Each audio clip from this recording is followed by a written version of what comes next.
Capítulo 12. De lo que contó un cabrero a los que estaban con Don Quijote. Estando en esto, llegó otro mozo de los que les traían de la aldea el bastimiento, y dijo: ¿Sabéis lo que pasa en el lugar, compañeros? ¿Cómo lo podemos saber?, respondió uno de ellos. Pues sabed, prosiguió el mozo, que murió esta mañana aquel famoso pastor estudiante llamado Grisóstomo, y se murmura que ha muerto de amores de aquella endiablada moza de Marcela, la hija de Guillermo el Rico, aquella que se anda en hábito de pastora por esos andurriales. Por Marcela dirás, dijo uno. Por esa digo, respondió el cabrero, y es lo bueno, que mandó en su testamento que le enterrasen en el campo, como si fuera moro, y que sea al pie de la peña donde está la fuente del Alcornoque, porque según es fama, y él dicen que lo dijo, aquel lugar es donde él la vio la vez primera. Y también mandó otras cosas tales, que los abades del pueblo dicen que no se han de cumplir, ni es bien que se cumplan, porque parecen de gentiles. A todo lo cual responde aquel gran su amigo Ambrosio, el estudiante, que también se vistió de pastor con él, que se ha de cumplir todo, sin faltar nada, como lo dejó mandado Grisóstomo, y sobre esto anda el pueblo alborotado. Mas, a lo que se dice, en fin se hará lo que Ambrosio y todos los pastores sus amigos quieren, y mañana le vienen a enterrar con gran pompa donde tengo dicho, y tengo para mí que ha de ser cosa muy de ver. A lo menos yo no dejaré de ir a verla, si supiese no volver mañana al lugar. Todos haremos lo mesmo, respondieron los cabreros, y echaremos suertes a quien ha de quedar a guardar las cabras de todos. Bien dices, Pedro, dijo uno, aunque no será menester usar de esa diligencia, que yo me quedaré por todos, y no lo atribuyas a virtud y a poca curiosidad mía, sino a que no me deja andar el garrancho que el otro día me pasó este pie. Con todo eso te lo agradecemos, respondió Pedro. Y Don Quijote rogó a Pedro le dijese qué muerto era aquel y qué pastor aquella, a lo cual Pedro respondió que lo que sabía era que el muerto era un hijodalgo rico, vecino de un lugar que estaba en aquellas sierras, el cual había sido estudiante muchos años en Salamanca, al cabo de los cuales había vuelto a su lugar con opinión de muy sabio y muy leído. Principalmente decían que sabía la ciencia de las estrellas y de lo que pasan allá en el cielo, el sol y la luna, porque puntualmente nos decía el cris del sol y de la luna.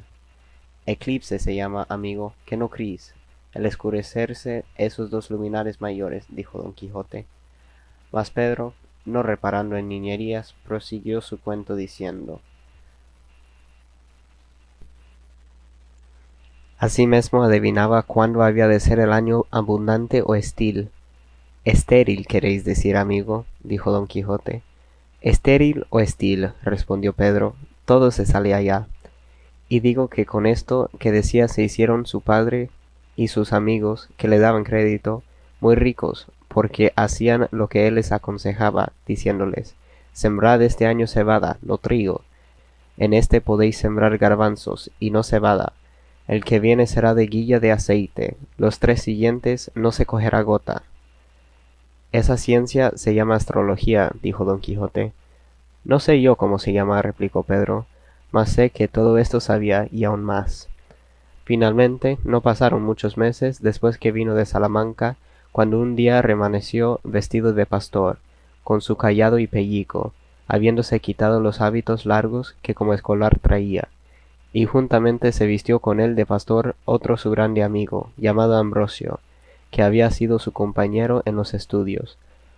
Olvidábaseme de decir, como Grisóstomo el difunto fue grande hombre de componer coplas, tanto que él hacía los villancicos para la noche del nacimiento del Señor, y los autos para el día de Dios,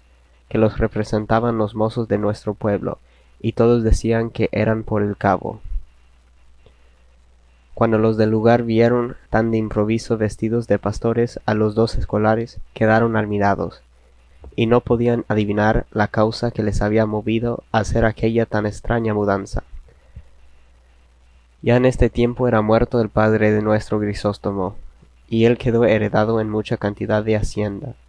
ansí en muebles como en raíces, y en no pequeña cantidad de ganado, mayor y menor, y en gran cantidad de dineros, de todo lo cual quedó el mozo señor de su luto, y en verdad que todo lo merecía, que era muy buen compañero y caritativo y amigo de los buenos,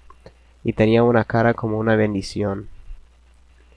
Después se vino a entender que el haberse mudado de traje no había sido por otra cosa que por andarse por estos despoblados en pos de aquella pastora Marcela que nuestro zagal nombró denantes, de la cual se había enamorado el pobre difunto de Grisóstomo. Y quiero os decir ahora, porque es bien que lo sepáis, quién es esta rapaza. Quizá, y aun sin quizá, no habréis oído semejante cosa en todos los días de vuestra vida, aunque viváis más años que sarna. Decid zarra, replicó don Quijote, no pudiendo sufrir el trocar de los vocablos del cabrero. Harto vive la sarna, respondió Pedro. Y si es, señor, que me habéis de andar saeriendo a cada paso los vocablos, no acabaremos en un año. Perdonad, amigo, dijo don Quijote, que por haber tanta diferencia de sarna a zarra os lo dije, pero vos respondistes muy bien, porque vive más sarna que zarra. Y proseguid vuestra historia, que no os replicaré más en nada. Digo, pues, señor mío de mi alma, dijo el cabrero, que en nuestra aldea hubo un labrador aún más rico que el padre de Grisóstomo, el cual se llamaba Guillermo, y al cual dio Dios, amén de las muchas y grandes riquezas, una hija, de cuyo parto murió su madre, que fue la más honrada mujer que hubo en todos estos contornos. No parece sino que ahora la veo, con aquella cara que del un cabo tenía el sol y del otro la luna, y, sobre todo, hacendosa y amiga de los pobres, por lo que creo que debe de estar su ánima a la hora de ahora gozando de Dios en el otro mundo. De pesar de la muerte de tan buena mujer murió su marido Guillermo, dejando a su hija Marcela, muchacha y rica, en poder de un tío suyo sacerdote y beneficiado en nuestro lugar. Creció la niña con tanta belleza que nos hacía acordar de la de su madre, que la tuvo muy grande, y, con todo esto, se juzgaba que le había de pasar la de la hija. Y así fue que, cuando llegó a edad de 14 a 15 años, nadie la miraba que no bendecía a Dios, que tan hermosa le había criado, y los más quedaban enamorados y perdidos por ella. Guardábala su tío con mucho recato y con mucho encerramiento, pero, con todo esto, la fama de su mucha hermosura se extendió de manera que, así por ella como por sus muchas riquezas, no solamente de los de nuestro pueblo, sino de los de muchas leguas a la redonda, y de los mejores de ellos, era rogado, solicitado e importunado su tío se la diese por mujer, mas él, que a las derechas es buen cristiano, aunque quisiera casarla luego, así como la había de edad, no quiso hacerlo sin su consentimiento, sin tener ojo a la ganancia y granjería que le ofrecía el tener la hacienda de la moza dilatando su casamiento. Y a fe que se dijo esto en más de un corrillo en el pueblo, en alabanza del buen sacerdote, que quiero que sepa, señor andante, que en estos lugares cortos de todo se trata y de todo se murmura, y tened para vos, como yo tengo para mí, que debía de ser demasiadamente bueno el clérigo que obliga a sus feligreses a que digan bien de él, especialmente en las aldeas. Así es la verdad, dijo don Quijote, y proseguid adelante, que el cuento es muy bueno, y vos, buen Pedro, le contáis con muy buena gracia. La del señor no me falte, que es la que hace al caso. Y en lo demás sabréis que, aunque el tío proponía a la sobrina y le decía las calidades de cada uno en particular, de los muchos que por mujer la pedían, rogándole que se casase y escogiese a su gusto, jamás ella respondió otra cosa sino que por entonces no quería casarse, y que, por ser tan muchacha, no se sentía hábil para poder llevar la carga del matrimonio. Con estas que daba, al parecer justas excusas, dejaba el tío de importunarla, y esperaba a que entrase algo más en edad y ella supiese escoger compañía a su gusto, porque decía él, y decía muy bien, que no habían de dar los padres a sus hijos estado contra su voluntad, pero hételo aquí, cuando no me cato, que remanece un día la melindrosa Marcela hecha pastora, y sin ser parte su tío ni todos los del pueblo, que se lo desaconsejaban, dio en irse al campo con las demás zagalas del lugar, y dio en guardar su mesmo ganado. Y así como ella salió en público y su hermosura se vio al descubierto, no os sabré buenamente decir cuántos ricos mancebos, hidalgos y labradores han tomado el traje de Grisóstomo, y la andan requebrando por esos campos. Uno de los cuales, como ya está dicho, fue nuestro difunto, del cual decían que la dejaba de querer y la adoraba.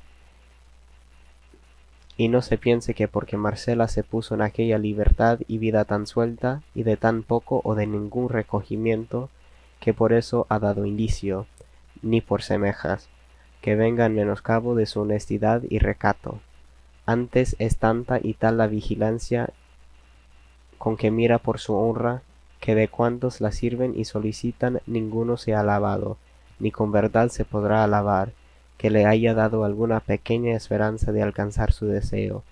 que puesto que no huye ni se esquiva de la compañía y conversación de los pastores,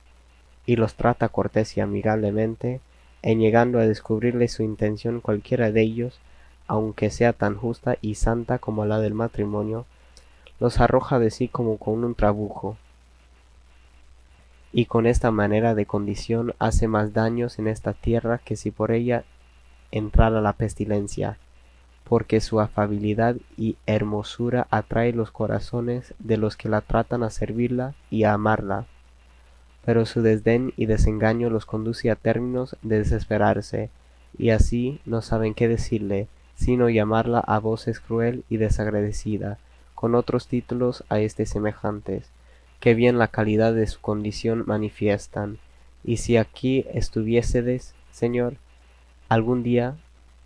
veríades resonar estas sierras y estos valles con los lamentos de los desengañados que la siguen.